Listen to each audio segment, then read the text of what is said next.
नमस्कार, मैं हूं शशि। आइए झारखंड की टॉप 25 प्रमुख खबर जानते हैं। झारखंड में 18 जून तक मानसून की एंट्री। झारखंड में शुरुआती जून से ही लोगों को भीषण गर्मी व उमस का एहसास हो रहा है। मौसम विभाग ने जून तक वर्षा की संभावना नहीं जताई है। जून के पहले 4 दिन तापमान में बढ़ोतरी के साथ उमस बनी रहेगी। उसके बाद 2 दिनों तक येलो अलर्ट की संभावना जताई गई है। बता दें, झारखंड में मानसून 18 जून तक प्रवेश की संभावना है। इधर भारतीय मौसम विभाग ने पहले से अब तक के झारखंड वेदर फोरकास्ट में मानसून के कमज़ोर रहने की संभावना जताई है। इसके साथ ही कहा है कि मानसून सीजन में वर्षा कम होने के साथ ही कई मौके पर जून से लेकर सितंबर तक तापमान व गर्मी भी अधिक रहने की संभावना है। यही संभावना किसानों को चिंता किए हुए है। दूसरी ओर इस बार नौतपा भी अपने अनुसार नहीं रहा है। इससे भी मानसून के कमज़ोर रहने की संभावना को बल मिला। नौतपा 2 जून को खत्म हो रहा है। अमूमन इसमें हीट वेव व भीषण गर्मी व कड़ी धूप रहता था, लेकिन इस बार नौतपा में ऐसा कुछ नहीं दिखा है। शहरी श्रमिकों के लिए दाल भात केंद्र स्थापित करें मुख्यमंत्री हेमंत सोरेन ने कहा है कि शहरी श्रमिकों के लिए जगह चिन्हित कर दाल भात केंद्र स्थापित करें। सोरेन मंगलवार को झारखंड मंत्रालय में खाद्य सार्वजनिक वितरण एवं उपभोक्ता मामले विभाग की उच्च स्तरीय समीक्षा बैठक में बोल रहे थे। उन्होंने कहा है कि मुख्यमंत्री दाल भात योजना के अंतर्गत 370 केंद्र चलाए जा रहे हैं। लोगों से 5 रुपये की राशि लेकर भरपेट भोजन कराया जाता है। मुख्यमंत्री ने अधिकारियों से कहा है कि दाल भात केंद्रों की संख्या बढ़ाए, साथ ही मॉडल दाल भात केंद्र बनाए ताकि जरूरतमंद व्यक्तियों को भरपेट भोजन उपलब्ध हो सके। विशिष्ट जनजाति खाद्यान्न सुरक्षा योजना की समीक्षा करते हुए मुख्यमंत्री ने कहा है कि डोर स्टेप के तहत पीवीटीजी परिवारों को मिलने वाली खाद्यान्न सभी को मिलता रहे, यह सुनिश्चित भी की जाए। मुख्यमंत्री ने समीक्षा के दौरान पाया है कि 60 लाख क्विंटल लक्ष्य के विरुद्ध झारखंड में 49,25,000 क्विंटल धान अधिप्राप्ति हुई है। मुख्यमंत्री ने सरकार को धान बिक्री करने वाले कारी माटी के किसान निगम प्रसाद उपाध्याय से ऑनलाइन बातचीत कर धान बिक्री एवं उसके एवज में हुए भुगतान की भी जानकारी ली है। झारखंड और केंद्रीय जल शक्ति मंत्रालय के बीच MOU। जल जीवन मिशन 2.0 के तहत झारखंड सरकार और भारत सरकार के जल शक्ति मंत्रालय के बीच MOU पर हस्ताक्षर किया गया। नई दिल्ली में आयोजित इस समारोह की अध्यक्षता केंद्रीय जल शक्ति मंत्री CR पटेल ने की है। इस समझौता ज्ञापन हस्ताक्षर समारोह मुख्यमंत्री हेमंत सोरेन झारखंड मंत्रालय से ऑनलाइन माध्यम से शामिल हुए।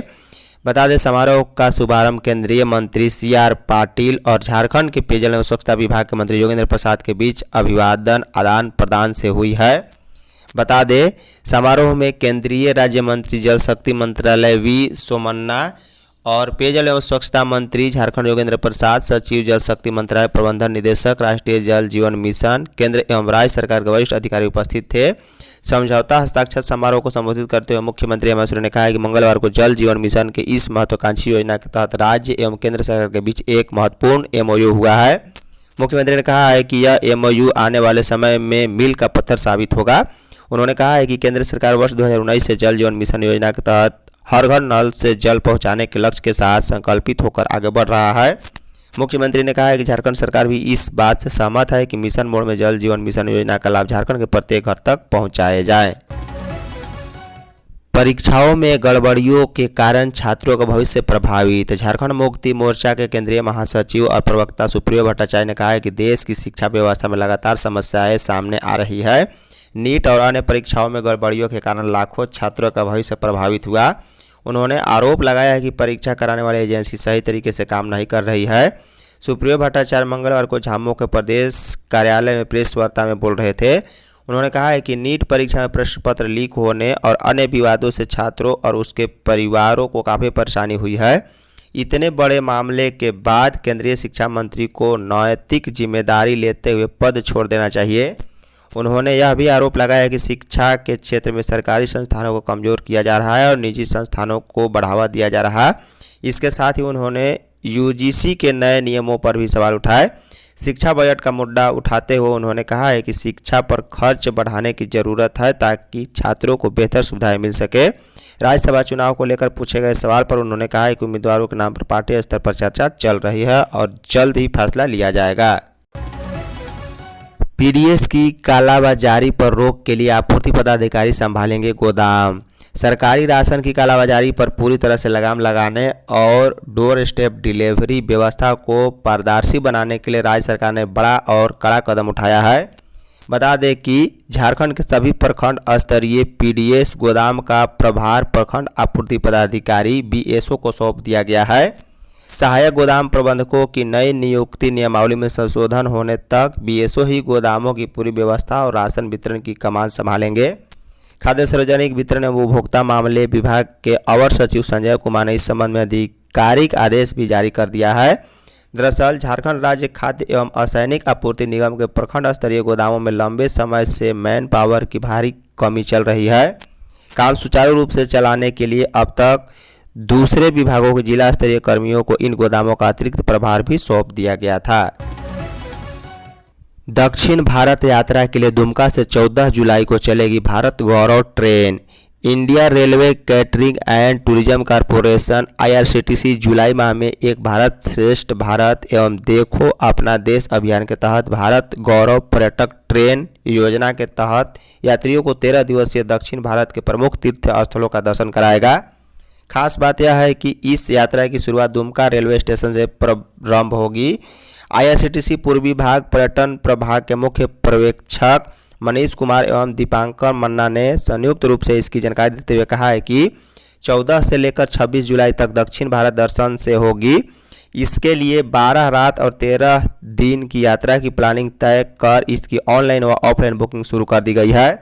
भारत दर्शन के तहत इस बार तिरुपति में बालाजी मंदिर, रामेश्वरम रामनाथ स्वामी ज्योतिर्लिंग मंदिर, कन्याकुमारी में गांधी मंडपम और कन्याकुमारी मंदिर, विवेकानंद राम मेमोरियल मुदरई में मीनाक्षी मंदिर और मल्लिकार्जुन में मल्लिकार्जुन ज्योतिर्लिंग का दर्शन एवं भ्रमण कराया जाएगा। इस यात्रा की शुरुआत दुमका रेलवे स्टेशन से 14 जुलाई को दोपहर में की जाएगी। शराब घोटाला सिर्फ भ्रष्टाचार नहीं, बाबूलाल। झारखंड के नेता प्रतिपक्ष बाबूलाल मरांडी ने शराब घोटाले को लेकर राज्य सरकार की भूमिका और कार्यप्रणाली पर गंभीर आरोप लगाए हैं। बाबूलाल मरांडी ने सोशल मीडिया एक्स हैंडल पर पोस्ट कर लिखा है कि झारखंड शराब घोटाला सिर्फ भ्रष्टाचार नहीं बल्कि सत्ता संरक्षण में चलाया गया संगठित आर्थिक अपराध है। छत्तीसगढ़ झारखंड के अंतर्राज्यीय शराब माफियाओं और सत्ता के करीबी लोगों की मिली भगत से जनता की गढ़ी कमाई को खुलेआम लूटा गया। एसीबी चाहे जितनी कोशिश कर ले इस मामले को दबाने की, लेकिन ईडी की कार्रवाई रुकने वाली नहीं है।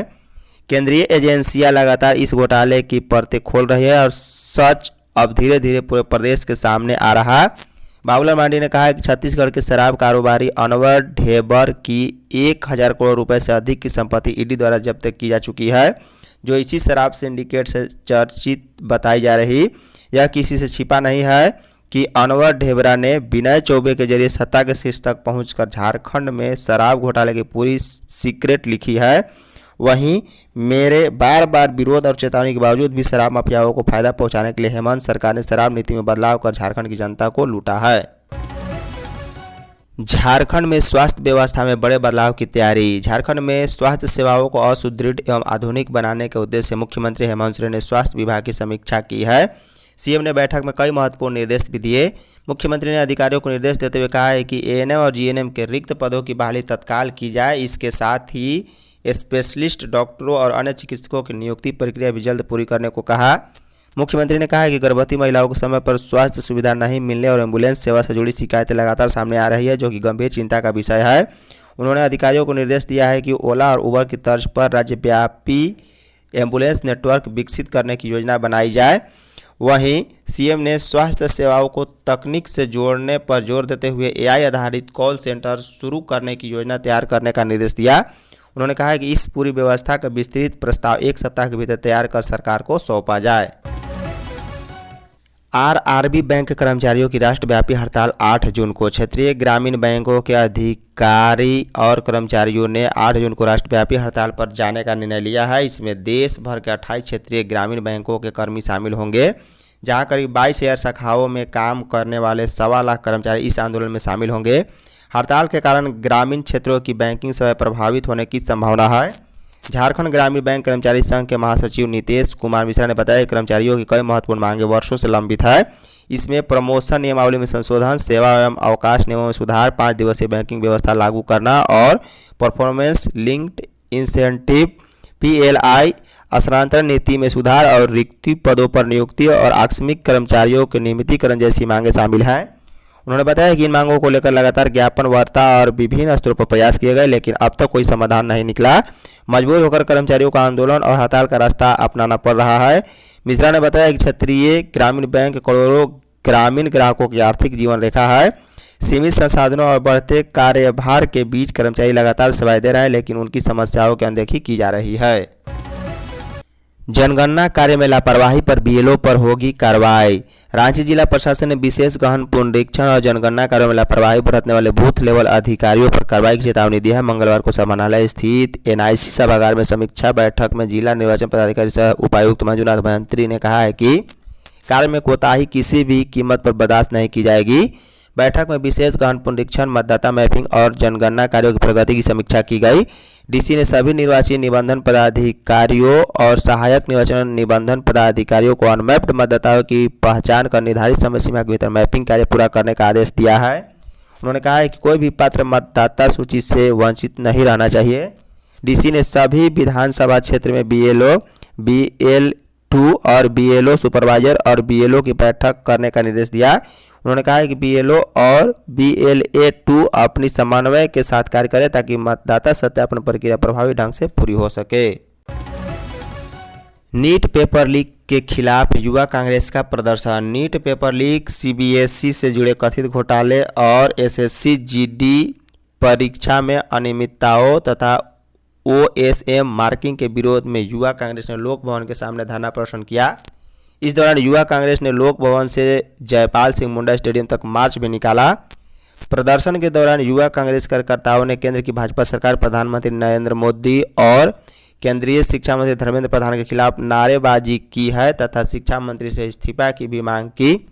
युवा कांग्रेस नेताओं ने आरोप लगाया कि सरकार 22 लाख छात्रों के भविष्य के साथ खिलवाड़ कर रही है। उनका दावा है कि पिछले 10 वर्षों में लगभग 99 से 90 पेपर लीक की घटनाएं हुई, जिसका असर 48 परीक्षाओं पर पड़ा है।